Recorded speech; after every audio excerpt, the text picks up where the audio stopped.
Hallo und willkommen zu einem neuen Video. Ja, dieses Mal habe ich vor, euch zwei Weihnachtsdeko-Ideen im Glas zu zeigen. Und mein erstes Glas hat jetzt in meinem Fall eine Höhe von 60 cm und der Durchmesser hier im oberen Bereich beträgt 18 cm. Ja, und dieses Glas wird nun befüllt werden und zwar mit angesprühten Hortensien. Die hatte ich zuvor mit Kupferspray eingesprüht. Dann habe ich hier ein paar pinkfarbene Weihnachtskugeln, Pinienzapfen. Und bevor es aber mit dem Befüllen losgeht, werde ich erst diesen Ast einarbeiten, welchen ich mit einer 2 Meter langen Drahtlichterkette umwickelt habe. Ich habe auch vorher meine Lichterkette überprüft, ob die überhaupt noch geht, weil das wäre sonst ansonsten ziemlich ärgerlich, wenn die halt nicht mehr funktionieren würde, ne? Ich muss das aber hier ein bisschen erstmal abwickeln. So. Ich muss mal gleich gucken, ob ich das Ende von dem Batteriefach nachher hier oben einarbeiten werde. Ich lasse das jetzt erstmal so einfach ganz entspannt hier hinunterhängen. Und die Hortensien muss ich mir auch noch stellenweise zurechtschneiden. Das wäre nämlich jetzt so für meine Zwecke etwas zu groß. Jetzt gucke ich hier mal. So, einfach dann vorsichtig auseinanderfriemeln. Das sind jetzt auch Hortensien, die sind schon mittlerweile 2 Jahre alt. Aber warum entsorgen, wenn man die auch noch für sowas verwenden kann? Die hatten halt jetzt im Laufe der Zeit die komplette Farbe verloren. Ne? Hier sieht man es noch ganz gut. Hätte man jetzt auch Natur lassen können, aber ich wollte sie halt ja, etwas weihnachtlicher gestaltet haben. Den nehmen wir hier auch noch weg. Den hier können wir dann ganz lassen. So, dann würde ich jetzt sagen, machen wir mal den Anfang hier mit der ganz großen. Ich glaube, ich bin zu klein. Oh je. Ich bin echt zu klein. Ich muss das Glas gleich hinlegen oder ich brauche noch einen Hocker. Ich glaube, ich muss mir jetzt echt einen Hocker hinzuholen. Wo habe ich denn meinen Hocker?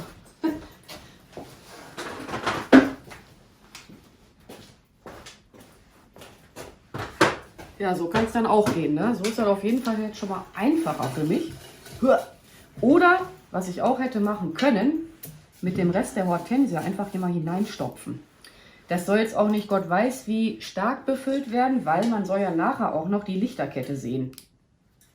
Ja, da muss man ein bisschen aufpassen. Ich übertreibe ja auch immer ganz gerne mit dem Befüllen der Gläser. Ich gebe es ja zu. Ja, und dann einfach so befüllen, wie ihr das halt leiden mögt. Ich mache jetzt hier mal einen Pinienzapfen hinzu. Kommt gleich noch eine Kugel hinzu. Einfach so nach Gefühl einarbeiten.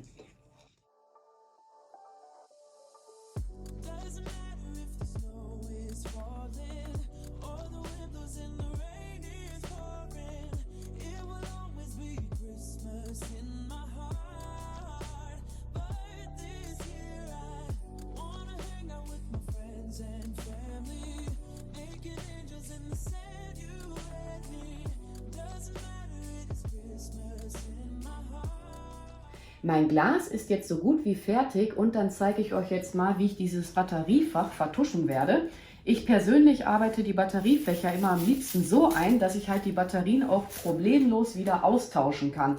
Wäre das nämlich jetzt hier ganz unten im Glas, dann müsste ich das ja alles mal wieder abbauen, um halt die Batterien austauschen zu können. So, jetzt kommt hier erstmal eine Hortensie drauf, damit mir das nicht hinunterflutscht. Mal eben schauen, okay. Und das vertusche ich jetzt einfach mit meinen Hortensien. Ne, so, dass man das halt nachher nicht mehr sehen kann. Ich glaube, ich brauche noch ein paar gleich. Mal gucken. Ja, und das Gute ist, dann nehmt ihr die Hortensien halt wieder runter und tauscht ganz entspannt die Batterien aus.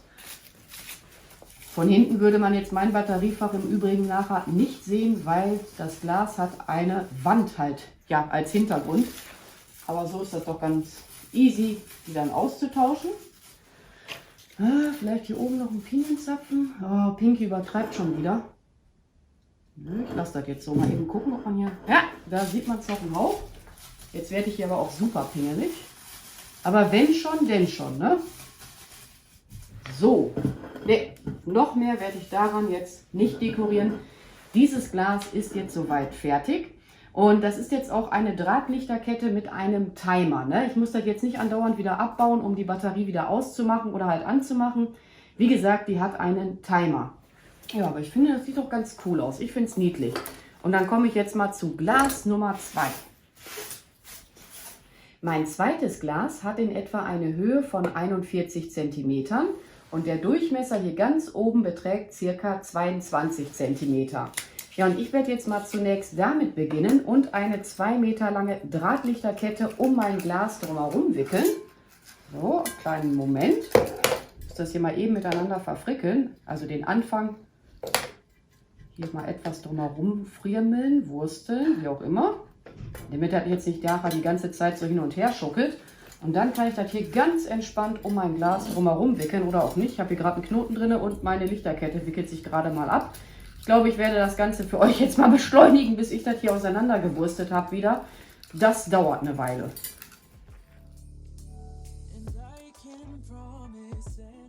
Oh je, mein Nachbar hat jetzt gerade seinen Kompressor angeschmissen. Ich hoffe, das ist jetzt nicht allzu laut in meinem Video. Ja, jedenfalls wollte ich euch jetzt erzählen, den Anfang meiner Drahtlichterkette verfremle ich jetzt wiederum an das Ende meiner Drahtlichterkette.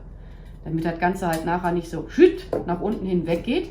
Und dieses Batteriefach, das werde ich dann hinter meinem Glas platzieren, weil auch dieses Glas hat halt als Rückseite oder als Rückwand, ja, eine Wand halt. Ne? Dann kann man das nachher auch nicht mehr sehen. Ich hatte auch zuvor überprüft, ob sie geht. Ne? Tada, sie geht auch zum Glück. Wobei jetzt bei dem Glas wäre es ja jetzt nicht so schlimm, wenn man die Lichterkette wieder abdekorieren würde.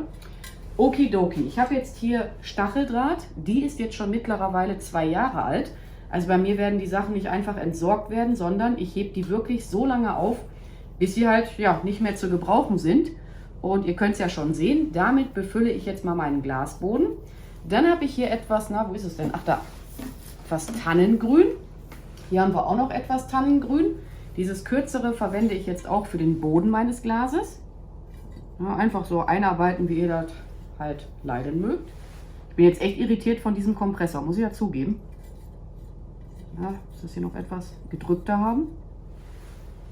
Ja, ich denke, das reicht gleich auch an Stacheldrahtpflanze. Ne, da war sogar noch eine Heidepflanze mit drin.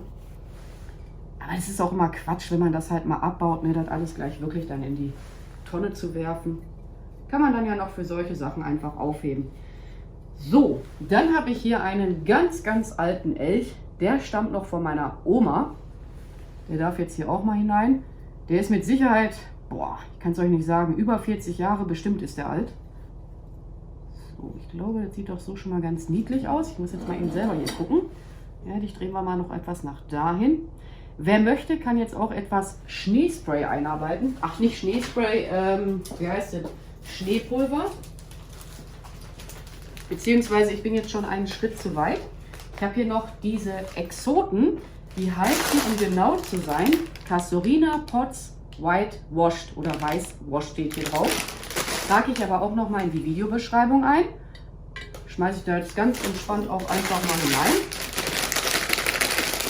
Ja, kommt immer hier raus. Die habe ich jetzt schon mal verwendet.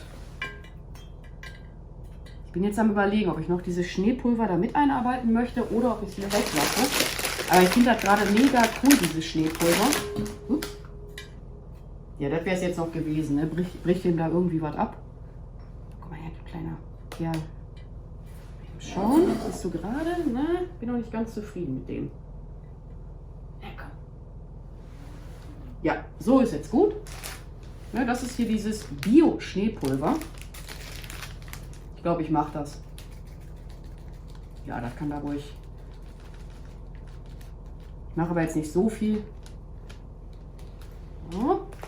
Okidoki, jetzt bin ich ja noch nicht ganz fertig.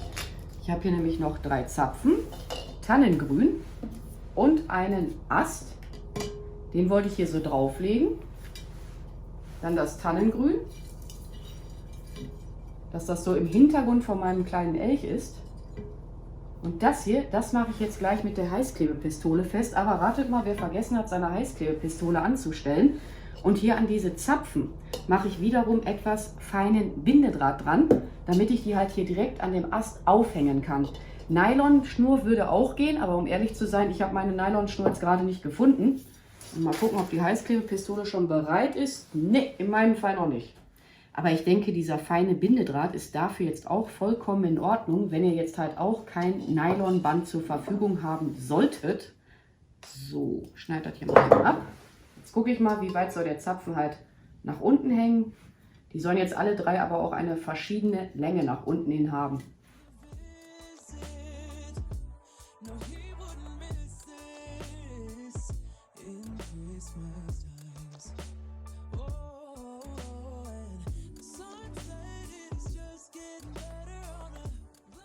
Alles, was ich jetzt einarbeiten werde, werde ich mit meiner Heißklebepistole befestigen.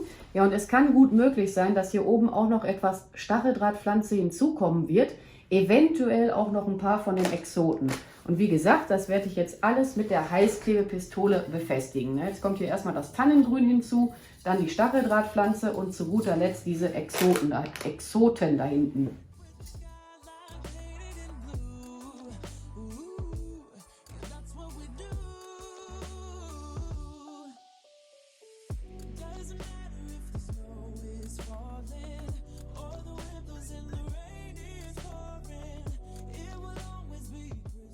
Mit meinem zweiten Glas bin ich jetzt auch soweit fertig. Allerdings habe ich hier oben dann doch lieber die Stacheldrahtpflanze weggelassen und habe dafür dann etwas Plattenmoos verwendet. So sieht das dann aus, ne? Wenn da jetzt kein Schneepulver drauf ist, das ist halt Plattenmoos. Ja, und ich werde mich jetzt auch mal an dieser Stelle bei euch verabschieden. Vielleicht konnte ich ja dem einen oder anderen von euch ein paar Inspirationen mit auf den Weg geben. Ich bedanke mich fürs Zuschauen. Macht's gut, eure Pink Peach. Bye!